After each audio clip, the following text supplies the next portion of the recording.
So we have one question that we're trying to answer, and that is that it sounds beautiful when a person says that they're going to up their game or up their donation. That's really the case that we're dealing with, right? Is that a person says they're going to donate X kind of an animal to the temple as a sacrifice, and then afterwards they change to a more elaborate offering. Sounds beautiful, but as we saw, there's a strong debate whether or not you're able to do this. And the reason there's a strong debate is because the Torah says that when you make a verbal pledge, you have a requirement to honor your verbal pledge. And now if you're doing something different to what you pledged, is that actually acceptable? So that's basically the question that we are trying to unpack. To answer this question, we're going to take the verse, the original verse, we're going to punctuate it differently to how it is normally punctuated. Now remember that the Torah is written without vowels, and the Torah is written without punctuation.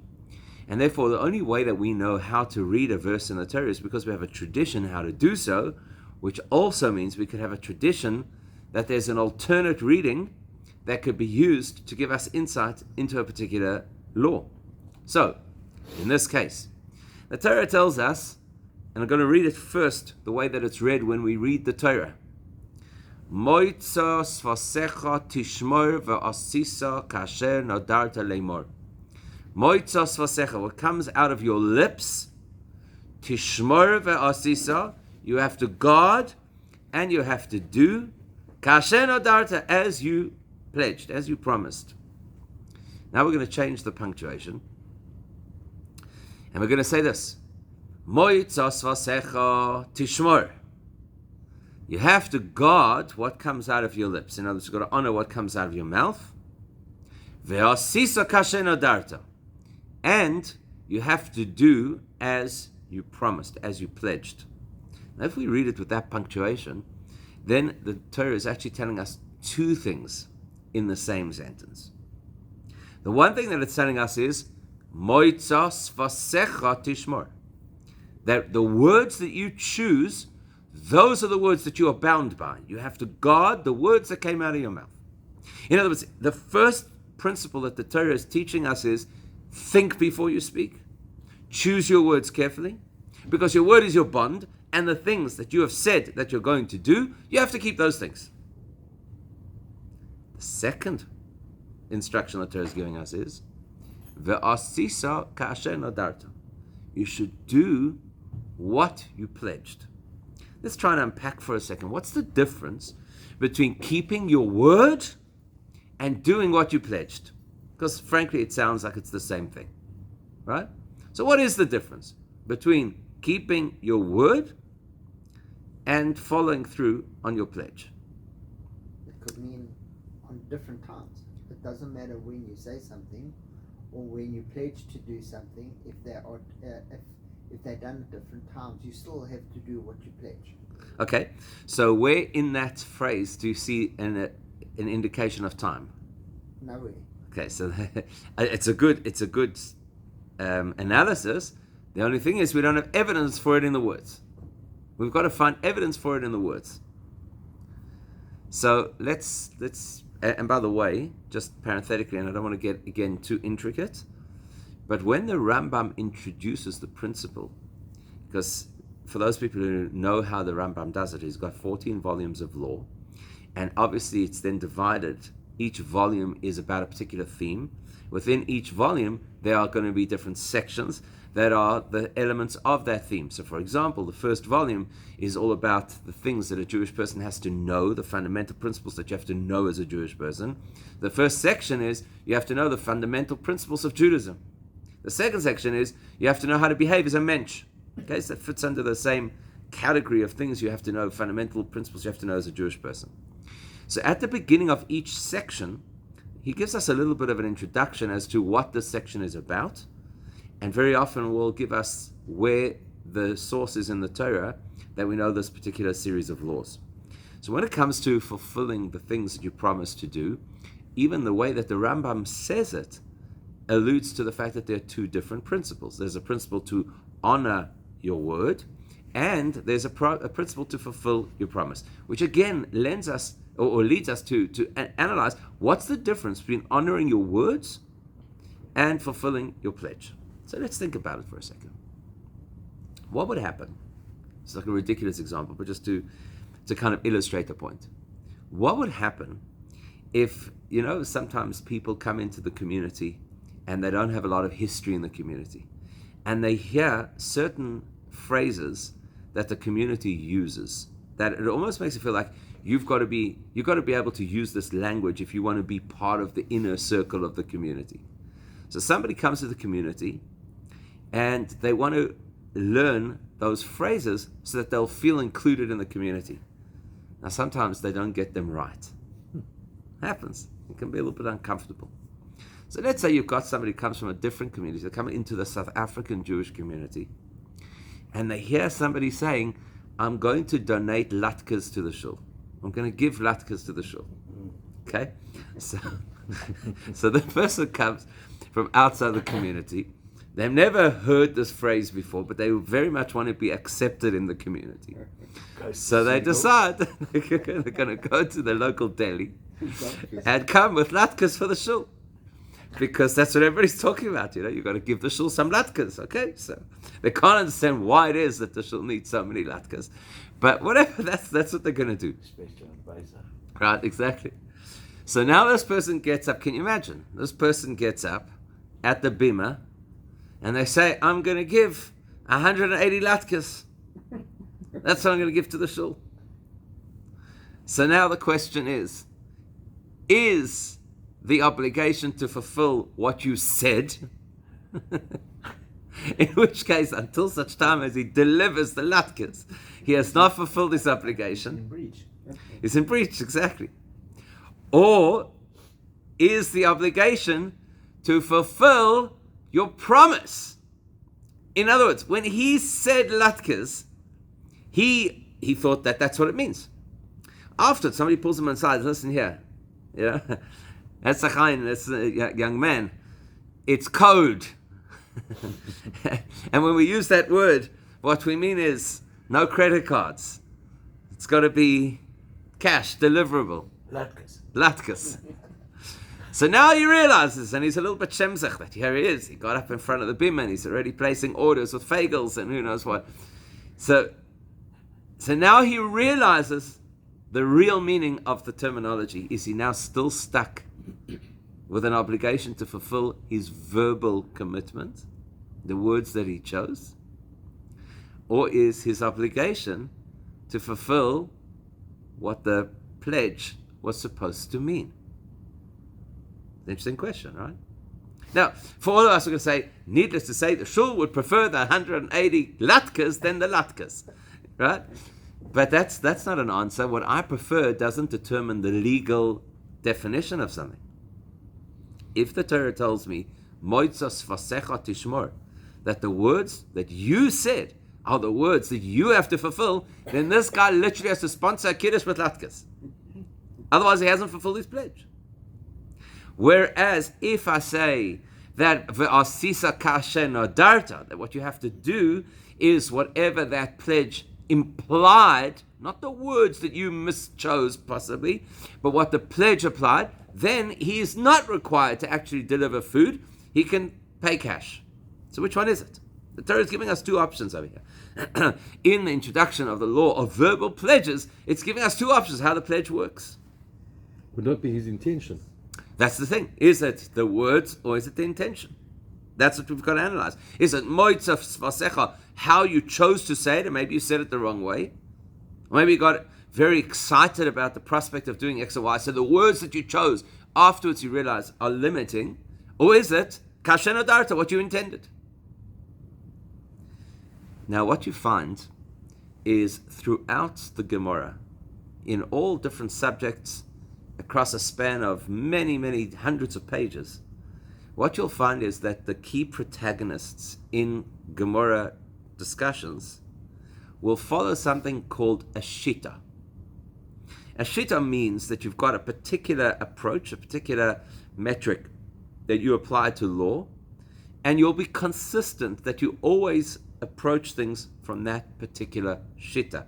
So if I want to see the debate between two different rabbis who are prolific in the Gemara, I shouldn't get caught up in only the specifics of each of their debates. I should be looking for the key themes that run right through those debates, because you will find that they are consistent. And that's going to help me, because once I determine what their shitta is, then every time I see the debate, I know where to go and I know how to interpret it. So for example, one of the most prolific debaters in the Gemara or in the Mishnah is Beis Hillel and Beis Shammai, the yeshivas of Hillel and Shammai. Now I know that the shitta of Hillel is to be as inclusive as possible, and therefore I can always anticipate they're going to take the more lenient approach in their rulings, because they want as many people as possible to have access to the mitzvahs. And I know that Shammai is very exacting and demanding and has an idealistic version of how Judaism should be. Therefore I can anticipate that they're always going to take the stricter version, and they're always going to try and keep us to the highest level of observance. So I know that that's how it's going to run. It's very, very common to have debates between Rabbi Yehuda Hanasi, and the other sages who are colloquially called the Rabbanon, just like they did in this case, where Rabbi was the one who said that if you pledge an animal that's the juvenile, cheaper version of the animal, then you can't change your mind later even if you want to upgrade, because you have to do what you pledged. Whereas the Rabbanon say, no, that's fine. You pledged X, but if you want to make it X10, that's great. We'll accept it. So now we've got to ask what's running behind the theme of their debate. So if you go throughout all the Talmudic debates between these two schools of thought, what you start to see as the common denominator is that Rebbe is of the view that words are powerful, and therefore you need to understand whatever has been said based on the words that were chosen to say it. That's how you've got to look at things. So whether you're interpreting a verse in the Torah, where you've got to pay close attention to the wording of the verse, or whether you're quoting something from the sages, in which case you've got to figure out why they chose to say it in those particular words, or whether you, as a regular citizen, say something, how much you are held to what you say. Whereas the Rabbanon, typically, as a common denominator throughout all of Jewish law, say that the broader intention will inform the meaning of the words, rather than the actual words themselves. So you've got to understand what's the context, what were they trying to convey, how, what was going through the person's mind, etc. Therefore, Rebbe's view is that out of the two concepts the Torah tells us about verbal pledges, which are moitzas vasecha tishmor, that you should keep your word, versus ve'asisa kasher nadarta, you should do as you pledged. According to Rebbe, the first phrase is the key over here. You have to keep your word. And if you make a verbal pledge and you don't keep your word, you're in breach. Therefore, Rebbe is of the view that if a guy says, I hereby pledge to bring a lamb as a sacrifice, to bring a calf as a sacrifice, he hasn't discharged his obligation until he brings a lamb or a calf. And if he later chooses to replace the lamb with a more expensive, older, more elaborate ram, sorry, that's a beautiful gesture, but the key is you have to keep your word, and you haven't done so. Or if you now decide to upgrade the calf to become an ox, same thing. We're going to say it is an upgrade, but it doesn't help you, because the most important thing is keep your word. Whereas the rabbis say, we're not so worried about your word. Your intention was to donate. And if your intention is to donate, that's what we care about, because we know that the principle is when you donate, really you should donate generously, and you should always give a little more. And when it comes to the temple, you should always give the best. So it's not ideal to say one thing and do another. That's why the Rambam uses the expression yotza, you fulfilled your obligation, rather than saying, bravo, this is great because you've upgraded. But the fact is you're entitled to upgrade, because your intention was to contribute, your intention was to participate, your intention was to donate. So your intention overrides the particular words that you said. Could be that at the time you were short of cash, so you chose the smaller version because you could afford it. Maybe your circumstances have changed. Or maybe at the time you were not feeling as passionate as you're feeling now, so your circumstances have changed. That's fine, because your intention was to donate. That's what we're going to focus on. We're not going to get hamstrung by the words that you chose. Make sense? Okay. Now that we know that, it will help us, again, without getting into the intricate details, because there are quite a number of intricate details in the wording of how the Rambam says things and in which sections he says it. We're not going to get into that level of detail. Just extract the key point, which is that when it comes to pledges or promises, what we call nidarim, a neder, right? Like people say, bli neder, which basically means I don't want to be bound by the obligation of a promise. So when it comes to promises, what we call a neder, there are two categories of promises. In fact, if you want to be, again, word perfect, you could distinguish between what is called a neder and a nedava. Now, in shul, people use the expression nedava, which translates as a donation, a pledge, as opposed to a neder, which could be more generic, which could just mean a promise. So, when it comes to promises and pledges, what we find is that the Torah identifies two categories of promise or pledge that a person could make. The first category is obvious. We've been discussing it all along, which is the category of a person saying, I want to do something positive. I want to donate, I want to bring a sacrifice, etc. So that means that up until that point, I had no responsibility or obligation to do this particular thing, but I've chosen that this is what I want to do. There's another kind of neder that a person could make, and that is what is called nidrei isur, where a person promises to make something that is permitted, forbidden for themselves. What does that mean? Here's an example. Person maybe, let's just say, is battling a little bit with alcohol. Let's just say. So they make a neder. What's the neder? I'm not going to drink alcohol during the week. To be reserved for Shabbos. Now, what then happens technically, halachically, is that if that person has a drink during the week, they may as well have had something treif. Because they've made it asur for themselves. They've made it illegal. They've turned it into an illegal substance for themselves. So therefore, when a person uses an illegal substance, that's a criminal act. Right? But it's meaningless to anybody else. So the guy sitting right next to you could have a schnapps, not a problem. There's nothing fundamentally wrong with the schnapps, right? Make sense? Okay. So now we've got to ask this question. If something is fundamentally permitted, but I, for whatever reason, because of whatever self-discipline that I need or personal growth journey that I'm on, I decide to promise myself I'm not going to touch it. What makes that item forbidden for me? My words. Without my words, there is nothing inherent in that item that is objectionable. So my words create the barrier. Make sense? That's why it doesn't affect anybody else, because nobody else used those words. Nobody else made that promise. There's nothing inherently wrong with this particular item. So therefore, nobody else has an issue. It's my issue. The clearest example in the Torah would be something called a nazir. A person who makes a promise to become a nazir makes wine and grape products forbidden to himself. So can he listen to you saying Kiddush? Because normally, let's just expand this out.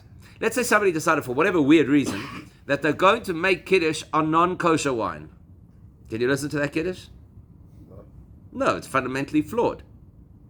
But if this guy's a Nazir and he's sitting at your table and you're making Kiddush, see, he's just not allowed to have the wine. But he can fulfill the mitzvah of Kiddush. He can have a piece of cake and say Mazonis like anybody else. He can fulfill the mitzvah of Kiddush because there's nothing inherently wrong with the wine. Okay, this is not a halachic opinion. It's just a perspective, right? So therefore, when a person makes what we call nidrei isur, when a person makes a promise to ban something for themselves, the strength of that pledge is their word. Let's say that a person decides that they want to donate an animal as a sacrifice. Did they make up the idea of a sacrifice? No. The very first part in this week's parasha, where we are told for the first time about sacrifices, the first time we're told about sacrifices is about voluntary sacrifices. So what's the Torah telling you? There's a notion called a sacrifice that you could volunteer to participate in. But I decided that there's a notion called a sacrifice. Not you. You didn't invent this. I, the Lord, decided that there's something called a sacrifice that you could choose to pledge. Therefore, when you say you want X to be a sacrifice, it's not a sacrifice only because of your words. It's a sacrifice because there's a rule that says you can make animals into sacrifices. And you are choosing to commit yourself to that rule. So what makes the animal the sacrifice? Your words? No. Hashem's concept, Hashem's mandate that you could bring a sacrifice. Therefore, not only does the Rambam tell us that we follow the ruling of the Rabbanon, which is that we look at your intention and don't get stuck in your words. And therefore, even if your words said a smaller animal, your intention is to donate so you could bring a bigger animal. Not only does the Rambam tell us that, but the Rambam, in his introduction to the whole conversation, tells us that there are two kinds of pledges. There are pledges where Hashem has created the environment, the structure. This is how you bring a sacrifice. In which case, you are not creating the reality of the sacrifice. Therefore, your words are not the make it or break it. Therefore, you could even do something that was different to your words. So you said you're going to bring a lamb. Fine. Now you could bring a ram. Why? Because you are not the one who's going to decide that there's such a thing as a sacrifice. Therefore, you choosing that the sacrifice should be a lamb is not limiting. Whereas, if you said, I hereby from this date to this date will consider wine treif, those are your words. Then it's going to be exactly those dates, and it's only going to apply to wine, and it won't affect any other alcoholic beverage, and it will only affect you. That tells us not only that when it comes to pledges, that there are two kinds of pledges. The kind of pledge that affects the very specific scenario, and the kind which is what we call Nidrei Isur, where I forbid something to myself, and the kind of pledge which fits into Hashem's bigger picture, like offering a sacrifice. That's actually a clue to the fact that the whole of Judaism has two aspects to it. There's parts of Judaism that are highly specific, and there are parts of Judaism that are completely encompassing. And hidden, embedded inside this story of making a pledge, and whether you can over-deliver on what you promised, is actually going to depend on what kind of area of Judaism we're talking about, which is what we'll wrap up with in the next session, please God. Thanks, Rabbi Ashkan.